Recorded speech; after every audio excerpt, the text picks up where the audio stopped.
sprout na, no? Ating mga tanim na mani sa mga empty bottle ng mineral water. So ito po yung ating mga tanim na mani, sprout na after 4 days. Ayan, meron na, yan, yung pa. Ayan. So, ating mga tanim na peanut o mani sa paso at sa mga empty bottle ng mineral water. Ang mani po ay pwedeng i-harvest within 90 to 110 days. Pwede rin po nga isagad hanggang 130 days. So ito po yung ating mga tanim na mani. Ngayon po ay nasa 110 days na, no? At ready to harvest na po yung mga yan na nakapawang nakatanim.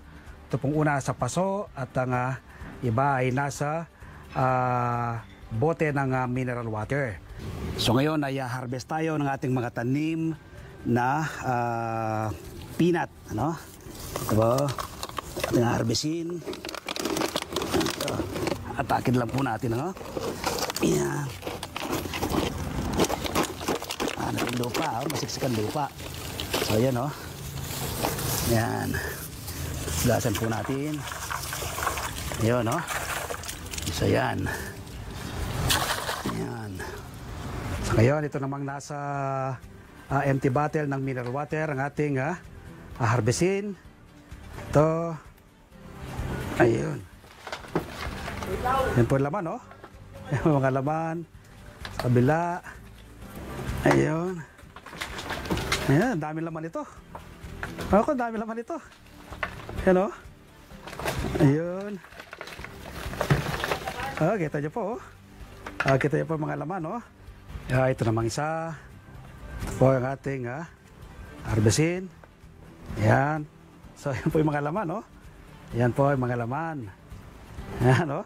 Oh, daming laman ito, oh. Yan. Ito. Nilipis ko lang dyan. Tapos ito. Ayun. Yan po ito. Yan, oh. Ayun. Daming laman ito, oh. Yan. So, tingnan po yung mga laman ng ating mga tanim na mani. Alugin nyo lang pong gano'n, oh. So, yan po yung mga laman niya. Yan. So, ito po ng mga laman niya, oh. Mamaya, babanlawan ko sa tubig, ano? Yun, ay babanlawan natin ang ating mga na-harvest na laman ng ating mani para lumutang yung kanilang laman, ano? Babanlaw po ng ganito, lulutang po yung laman. Yun. Yan po, oh. Ayan, ang mga laman, oh. Dami, oh. Yan. Yan pong laman ng ating mga tanim na mani na nakatanim lang po sa paso at sa timba. So ngayon po isamahan nyo naman po akong gumawa ng masarap na palaman na peanut butter na pwede pong panregalo o kaya ay pang negosyo.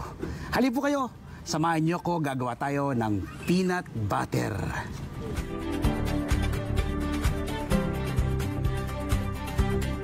Ngayon ay himayin po natin ating laman na ating na-harvest na mani, no? Lahat po ay may laman na po yung loob nilang dahil eksakto po sila sa araw, no? Hindi po natin sila in-harvest na bata pa. Sa halip ay eksakto sila, no? Ating laman, ating mga tanim na mani. Matitigas po sila, oh. Tigas, oh. Ibig sabihin po yan ay maganda po yung laman niya sa loob. Ngayon ay kukunin natin yung kanyang mga laman, no? Ito nyo, laki po ng kanyang mga laman, no? Yan. Yung mga laman ay separate po natin dito sa kanyang shell, no? Gagakuha po tayo ng ating pang saog. Siksik po yung kanyang laman, oh. Yan, oh, lalaki ng butil, oh. Lalaki po ng kanyang mga butil. Yan.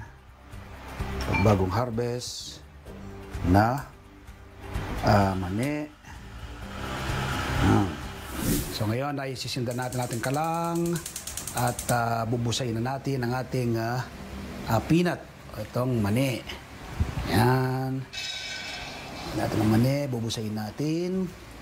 Dapat ay maganda po yung pagkakabusa, no? Dapat ay pantay-pantay yung luto. Yan. Busayin hanggang maluto siya, no? Yun, no? Mukhang luto na dahil amoy na ano na, no? Saka nagbiyak-biyak na yung iba, oh. Yan, yung mga biyak-biyak na. Mukhang luto na to. Maglagay na tayo ng peanut dito sa ating blender. Yan. So itong ganito karaming peanut, ano? 2 salang po natin sa ating blender yan. Okay, maglagay tayo ng sugar. So half lang pong sugar, no? Dahil hinati lang din ang ating peanut.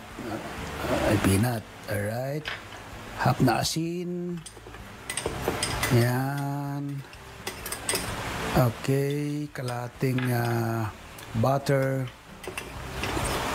Yun. Tapos ay kalating mantika. Yan. Ang mantika po ay siyang magsisilbing ano po, no? Para madali pong may grind. Ayun. Tado natin. Right? Ayun, ay ating paanda rin na yung blender. Ayan. Okay, kunti lang naman po yan, no? So, yun po, no? Kunti na po niya ng nadurog. Ayan, tingnan natin kung nadurog na to. Ayan. Pinong-pino siya. Ayun, ayun, oh. Alright. Durog na, oh. Ayan. Okay, lagay natin ngayon yan sa isang garapon, na maliit na garapon. So ngayon lagay na natin sa maliit na garapon, ano? Pinong-pino po siya. Ayan. Ayan, oh. Talagang durog po siya, no? Mabagal lang umikot yung ating blender kanina dahil dinudurog niya ng gusto. Ayan. Okay. Ayan, oh. Meron pa sa loob. Ayan natin. Ayan. Ayan.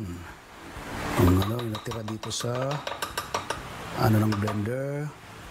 Ayan, lagyan din natin sa kunin natin at ilagay sa garapon.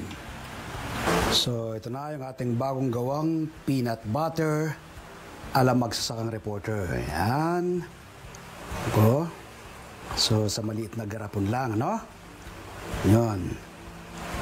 Okay, sa dalawang kanina, sa dalawang cup, makakagawa ka ng dalawang ganito kalaking garapon. So ngayon ay titikman natin kung gaano kasarap itong ating bagong gawang peanut butter ala bagsak reporter. Papatneran natin sa tinapay. Ating tinapay. So, pinong-pino po ang pagkakagawa. Oh. Ganda ng pagkakagawa. Kanina, akala mo hindi umiikot yung blender. Ngayon pala, dinudurog niya ng gusto sa bandang ilalim. Yan. I-test natin ngayon. Yan.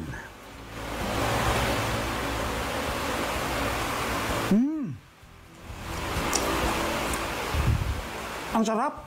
Ang lamdam, no? Wow! Grabe. Sarap niya. Oh, ano ba, oh? Oh. Tubusin ko na to, ah.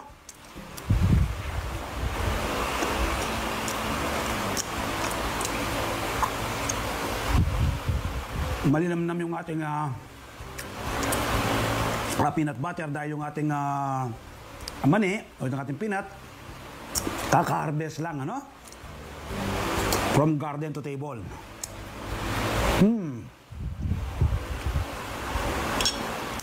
Tamang-tama po ito.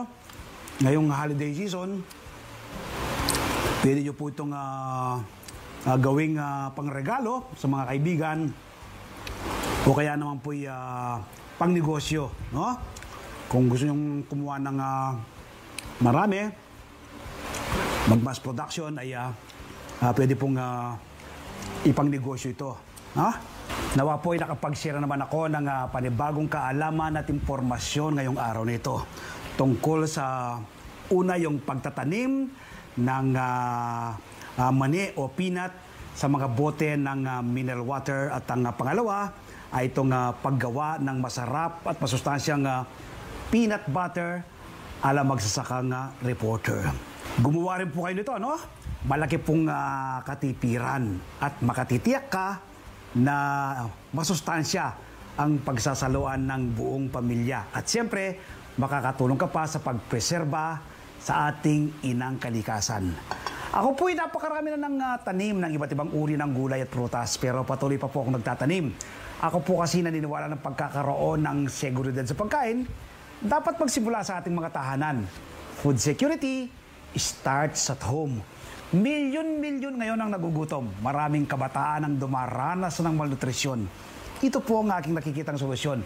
Ang pagtatanim ng ating sariling pagkain. Salamat po. God bless.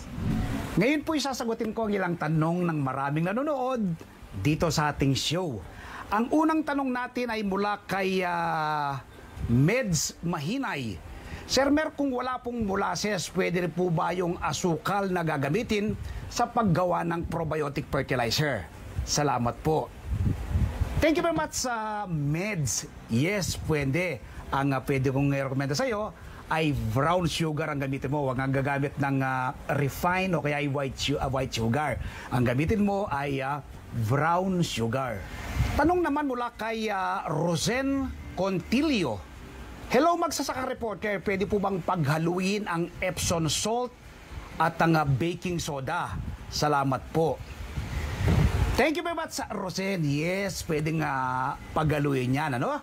Maganda yan sa ating mga tanim na alaman. Dapat i-apply mo yan. Pwede mong i-spray o pwede mong ipandilig sa iyong mga tanim na alaman tuwing dapit hapon kapag lubog na yung araw. Tanong naman mula kay Marty Sosing. Sir, meron po bang expired na seeds? Tutubo pa ba kapag itinanim? Salamat po. Thank you very much sa Marty. Maliit ang tiyansa para tumubo kasi expired na, no? So, dapat ang itanim mo ay bagong gawa pa lamang at hindi expired ang iyong piliin na itanim. Nang sa ganun, kapag ipinula mo yan o kapag kaya dinirect planting mo, garantisado na mapapatubo mo. At ang uling tanong natin ay mula kay Carmelo Ricoperto. Sir, meron wala po kaming timbangan dito sa bahay. Ano po ba ang ratio kung cup ang gagamitin sa paggawa ng natural at organic na pataba? Tulad po ng FFJ, FPJ at Calpos. Salamat po. Thank you very much sa Carmelo. 1:1 ang ratio. Pwede kang gumamit ng tasa, isang tasa ng mixture, sa isang tasa ng molasses. Kung walang molasses, pwedeng brown sugar. I-mix mo yan, i-ferment mo ng 3 weeks. After fermentation, pwede na yang i-apply o gamitin sa ating mga tanim na halaman. Nawa po ay makatulong ang mga naging sagot ko. Sa mga naging katanungan po ninyo, magtanim din po kayo. Ngayon po i-shoutout tayo sa ilan sa maraming nanonood dito sa ating show. Shoutout sa Team Groom watching from Antipolo, Yuong, Nabua, Camarines Sur. Advance happy birthday kay Nanay Nori Kabigting.